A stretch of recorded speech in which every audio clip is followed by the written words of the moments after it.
မင်္ဂလာပါခင်ဗျာဘလော့ပိုင်းချစ်သူ YouTube channel ကနေပြန်လည်ကြိုဆိုပါရခင်ဗျာကျွန်တော်ဒီနေ့ share လုပ်ပေးမယ့်အကြောင်းကတော့ Excel သင်ခန်းစာပဲဖြစ်ပါတယ် Excel သင်ခန်းစာ1ကိုအရင်ဗီဒီယိုမှာကျွန်တော်တင်ပေးခဲ့ပြီးဖြစ်ပါတယ်ဒီနေ့တင်မှာကတော့ကျွန်တော်တို့ lesson 2ဖြစ်ပါတယ်ဒီ lesson 2မှာဘာတွေပါမလဲဆိုလို့ရှိရင်ကျွန်တော်တို့ဒီ Excel ဆရာကွက်မှာကျွန်တော်တို့1လို့2လို့ရိုက်ရတာနဲ့ကျွန်တော်3လေးရိုက်ဆရာမလို့ပဲနဲ့ automatic ပေါ်အောင်ကျွန်တော်တို့ဘယ်လို drag list သုံးပြီးဆွဲချမလဲပြီးရင်နောက်တစ်ခုအနေနဲ့ကျွန်တော်တို့ဒီလပေါ့လဆိုလို့ရှိရင်ကျွန်တော်တို့ January လို့ရိုက်လိုက်တာနဲ့ပြီးရင်ကျွန်တော်တို့ဒီ February month လို့ကျွန်တော်ဘာလို့မဲရိုက်ဆရာမလို့ automatic ကျွန်တော်12လတော့ကိုဆွဲချလို့ရတယ်ပြီးရင်နောက်တစ်ခုနေ့ပေါ့နော်နေ့ဆိုရင် Sunday ဆိုရင် Sunday တစ်လုံးရိုက်ပြီးရတယ်ကျန်တဲ့နေ့တွေကို automatic ကျွန်တော် drag list နဲ့ကျွန်တော်တို့ဆွဲချလို့ရပါတယ်ဒီ3ခုနဲ့ပြီးရင်နောက်တစ်ခုနဲ့ကျွန်တော်ဒီ Excel ပေါ်မှာကျွန်တော်တို့ဒီပဲဒီစောင့်နည်းတွေကိုကျွန်တော်ပြောပြပေးသွားမှာဖြစ်ပါတယ်ကျွန်တော်တို့ပုံမှန်ဆိုလို့ရှိရင်ဒီ Excel ရဲ့ကျွန်တော်တို့ဒီသူ့ရဲ့ sheet ကိုကြည့်လိုက်တာနဲ့ကျွန်တော်တို့ဘာလို့မဲဒီကျွန်တော်တို့ဇာတ်ကွက်ကပုံမှန်ပါပြီးသားပဲပေါ့ဒါပေမဲ့ကျွန်တော်ဒီဇာတ်ကွက်တွေမှာပဲစာတွေရိုက်မယ်နံပါတ်တွေအသေးချာလေးလုပ်ပြီးတော့ကျွန်တော်တို့ print ထုတ်တဲ့ခါကျရင်ဒီ table ကွက်ကြီးကပါလာမှာမဟုတ်ဘူးဒါကြောင့်ကျွန်တော်တို့ဒီ Excel ရဲ့ဒီ sheet မှာ table တွေပါတယ်ကျွန်တော်တို့တည်တဲ့ဆွဲပေးပြီးမှတာလို့ရှိရင်ကျွန်တော်ဘာလို့မဲစာရွက်တွေပါထုံးတဲ့ခါကျရင်ကျွန်တော်လိုချင်တဲ့ဒီ table ကပါလာမှာဖြစ်တဲ့အတွက်ကြောင့်ကျွန်တော်တို့ဘာလို့မဲဒီဗီဒီယိုလေးကိုပြောပြရခြင်းဖြစ်ပါတယ်ဒါဆိုလို့ရှိရင်ကျွန်တော်သင်ခန်းစာကိုစလိုက်အောင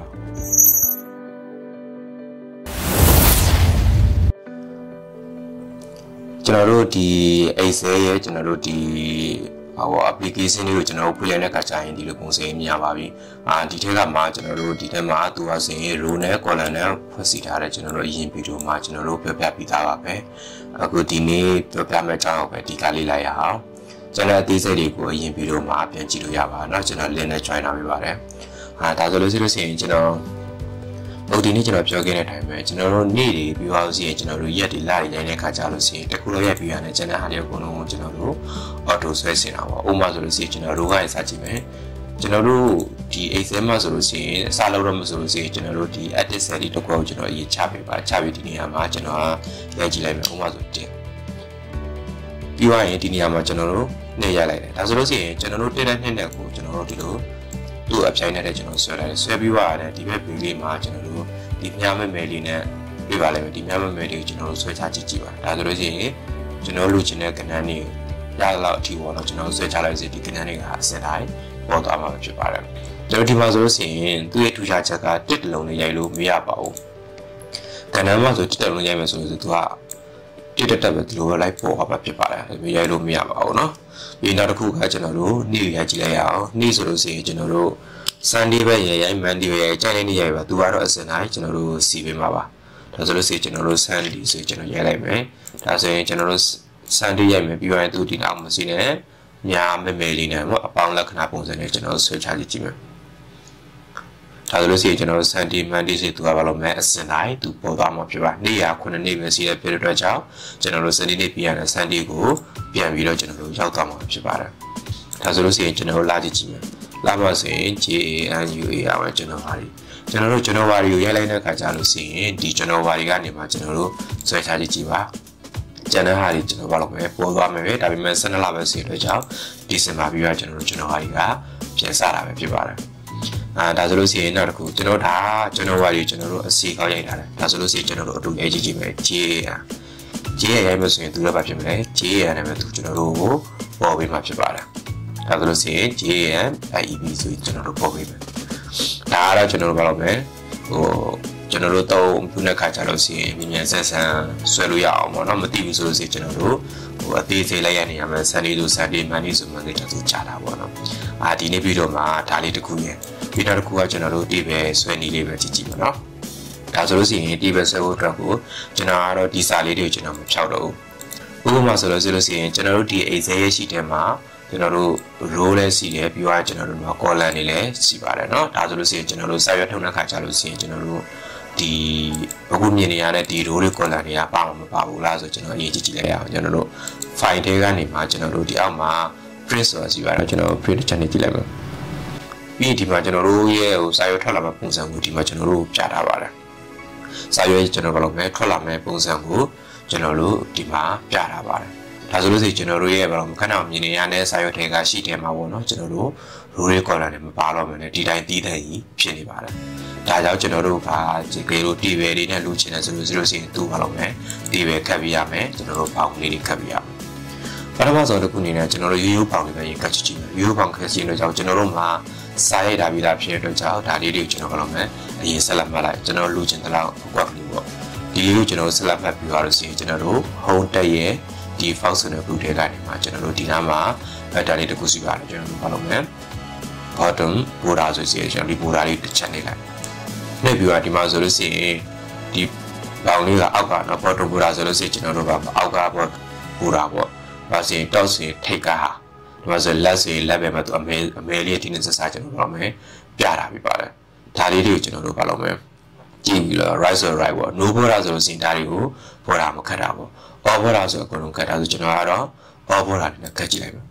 all border ခတ်ကြည့်အကုန်လုံးမလုပ်မယ်ကျွန်တော်တို့ဒီထဲမှာအကုန်လုံးဈေးဟာကွက်ကလေးနဲ့ဖြစ်သွားပြီဒါဆိုလို့ရှိရင်ကျွန်တော် file တွေကနေကျွန်တော်တို့ print ကိုကြည့်ကြည့်လိုက်ဒါဆိုလို့ရှိရင်ကျွန်တော်တို့စာရုပ်ထွက်တဲ့အခါကျတော့စီကျွန်တော်ဒီ bag လေးနဲ့ထွက်မှာလို့သူကပြောထားတယ်ဒါကျွန်တော်ပြန်သွားမယ်ဒါဆိုလို့ရှိရင်ကျွန်တော်တို့ကဒါကကျွန်တော် all border ကိုယူရလို့ကျွန်တော်တို့ကအကုန်လုံးအပြည့်ဖြစ်တာပေါ့တကယ်လို့ကျွန်တော်တို့က all border မဟုတ်ပဲကျွန်တော်တို့ outside border ပဲယူမှဆိုရင်ကျွန်တော်လုပ်မယ် outside border ပဲပို့ပါပါဒါဆိုရင်ဒီ border ကိုကျွန်တော်ဖြုတ်ကြည့်လိုက်မယ်ဒါဆိုရင် no border ဆို border တွေမရှိတော့ပါဘူးဒါဆိုလို့ရှိရင်ကျွန်တော်တို့က outside border ကိုယူကြည့်ကြည့်မယ် outside border ယူမှဆိုလို့ရှိရင်ကျွန်တော်တို့ B ကဟာပဲကျွန်တော်လုပ်မယ်ခတ်သွားပြီးပါတယ်ကျန်တဲ့ဟာတွေမခတ်ပါဘူးဒီထဲမှာကျွန်တော်တို့လိုချင်တယ်လို့ပြောမယ်ကျွန်တော်တို့အသုံးပြုလို့ရပါတယ်ဒီနောက်တစ်ခုအနေနဲ့ကျွန်တော်တို့ကဘောင်ခတ်ပြီးသွားပြီဒါပဲမြဲကျွန်တော်တို့ကပြန်မသုံးချင်ဘူးဆိုလို့ရှိရင်ကျွန်တော်တို့ဒီဘက်ဘေးကနေမှာကျွန်တော်တို့က low border ဆိုရှိပါတယ် low border လေးတစ်ချက်ပြန်ခါလိုက်လို့ရှိရင်ကျွန်တော်တို့ကဘောင်လေးတွေပါမှာဟုတ်လို့ပါဒါကကျွန်တော်တို့ပြောလို့မယ် A7 ထဲမှာကျွန်တော်တို့ဒီဘောင်ကလေးတွေ border ခတ်တာပေါ့ဒါကတီဘယ်မဟုတ်သေးပါဘူးကျွန်တော်တို့ပြောမယ်တီဘယ်တော့တီဘယ်သဘောပဲဒါပေမဲ့ဘောင်လေးတွေခတ်လိုက်ပါလားတစ်ခုစီကနောက်တစ်ခုအနေနဲ့ကျွန်တော်တို့ဒီမှာအုပ်ဆိုလို့ရှိရင်ဒါနေ့တွေကကျွန်တော်ရိုက်တာကအပြည့်ဖြစ်တဲ့အတွက်ကြောင့်ပေါ့အဲဒါဒါလေးကျွန်တော်ခဏဖြတ်လိုက်မယ်တစ်ခုထပ်ကြည့်အောင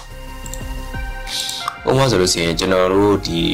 row ရဟာကကျွန်တော်တို့ဥပမာကျင်းနေတဲ့ထားပါဥပမာပေါ့နော်ကျင်းနေတယ်ဆိုလို့ရှိရင်ကျွန်တော်တို့ကဒီမှာကျွန်တော်ကရိုက်မယ် JANUAR ကျွန်တော်ဟာဒီလိုကျွန်တော်တို့ကြော်သွားတဲ့အခါကျရင်ကျွန်တော်တို့ဘာလို့မထားလေးတွေကိုကျွန်တော်တို့နည်းနည်းလေးရောဆွေးပြလိုက်ဒီကျွန်တော်တို့ရဲ့row ပေါ့နော်ကျွန်တော်ဒီတိုင်းပဲကျွန်တော်တို့ right click ထောက်ပြီးတော့ကျွန်တော်တို့ဆွေးလဲရပါတယ်เนาะဒီမှာဆို column wheel ကိုကျွန်တော်တို့ဆွေးလို့ရပါတယ်ဒီမှာဆိုဘယ်လောက်ယူမလဲဆို6လောက်ကျတယ်ပြီးသွားရင် okay ဒါဆိုကျွန်တော်တို့ column ကနည်းနည်းကျေသွားတကယ်လို့ဒီလိုမကျေချင်ဘူးဆိုလို့ရှိရင်ကျွန်တော်ဘာလုပ်လို့ရလဲဆိုရင်ဒီလိုဆွဲလို့ရတယ်ဒီလိုဖြစ်နေတယ်ဆိုလို့ရှိရင်ကျွန်တော်တို့အရင်ဆုံး select မှတ်ပြီးသွားရအပေါ်ကနေမှမျိုးမြားလေးရဘယ်ညာဘက်ပြရတယ်နားလေးကျွန်တော်တို့ဖိပြီးတော့နည်းနည်းလေးကျွန်တော်တို့ဆွဲလို့ရပါတယ်ဒီလိုလည်းအချင်းချင်းလုပ်လို့ရတယ်ဒီကျွန်တော်တို့ column ကြီးပဲလားဆိုတော့မဟုတ်ပါဘူးကျွန်တော် row ဆိုတဲ့အတိုင်းပါပဲကျွန်တော်လုပ်မယ်အချင်းချင်းနည်းနည်းလုပ်လို့ရပါတယ်နော်ကျွန်တော်တို့ဒါလေးကျွန်တော်တို့ဘာလုပ်လဲအသေးစိတ်လိုက်ချိန်လို့ရပါတယ်ဒါကတော့ကျွန်တော်တို့ရဲ့ဒီ Excel sheet ထဲမှာပေါ့ကျွန်တော်စာရိုက်ပြီးပါစေပေါင်းလေးတွေခက်တာပဲဖြစ်ပါတယ်နောက်တစ်ခုကျတော့ကျွန်တော်တို့ table ပြန်ပါပါ table ကျတော့ကျွန်တော်တို့က table ကိုရင်ချပေးရမှာပေါ့ table ချိုက်မှလို့အနက်စားသားတွေကျွန်တော်တို့ဖြည့်မှာပေါ့ table ကိုကျွန်တော်တို့ဆွဲမယ်ဆိုလို့ရှိရင်ကျွန်တော်တို့ဒီမှာ insert ဆိုရှိပါတယ်ကျွန်တော်တို့ insert ဆိုတဲ့တက်ထဲကနေမှာကျွန်တော်တို့ဒီ table ဆိုတဲ့ဒီ group ထဲကနေကျွန်တော်တို့ table ဆိုရှိပါတယ် table ကိုကျွန်တော်တို့တစ်ချက်နေလိုက်ပါနဲ့ရင်ဒီမှာကျွန်တော်တို့ပေါ်လာပါပြီကျွန်တော်တို့ table ကိုဘယ်ကနေဘယ်လိုဆွဲမှာလဲဒီမှာဆိုရင်ကျွန်တော်တို့ထောက်ပြီးတော့ကျွန်တော်တို့ဆွဲလို့ရပါတယ်ဥပမာဆိုရင်ကျွန်တော်တို့ဒီကားစားဆွဲလို့ဆိုရင်ဒီလိုမျိုးကျွန်တော်တို့ဆွဲပေးတယ်ကျွန်တော်တို့ဆွဲတဲ့အတိုင်းကိုဒီမှာသူကဒေါ်လာဆိုင်လေးတွေနဲ့ကျွန်တော်တို့ကနအရင်ဗီဒီယိုပြောခဲ့တဲ့အတိုင်းပဲကျွန်တော်တို့ column block row block ဆိုသူကပြပါတယ်ကျွန်တော်လိုချင်တယ်ကျွန်တော်တို့ဆွဲလို့ရပါတယ်ဥပမာကျွန်တော်ကတော့ဒီလောက်လေးဆွဲလိုက်မယ်ဆွဲလွှတ်လိုက်မယ်ဒါဆိုလို့ရှိရင်ကျွန်တော်တို့ဒါလေးအန်တာလေးခောက်လိုက်ပြောရ okay ပေါ့ okay လောက်လိုက်မယ်ဆိုကျွန်တော်တို့ table လေးကဒီကိုဝင်လာပြီပဲဖြစ်ပါတယ်ဒါဆိုလို့ရှိရင်ဒီမှာဆိုလို့ရှိရင်ကျွန်တော်တို့နာမည်တွေပြောင်းလို့ရတယ်ကျွန်တော်တို့ table ကလေးခောက်လိုက်ပေါ့ခောက်ပြီးတော့ကျွန်တော်တို့ရဲ့နာမည်တွေထည့်လို့ရတယ်ပေါ့နံပါတ်ဒီမှာဆိုရင်ကျွန်တော်တို့ name ဒီမှာဆိုရင်ကျွန်တော်တို့ထားပေါ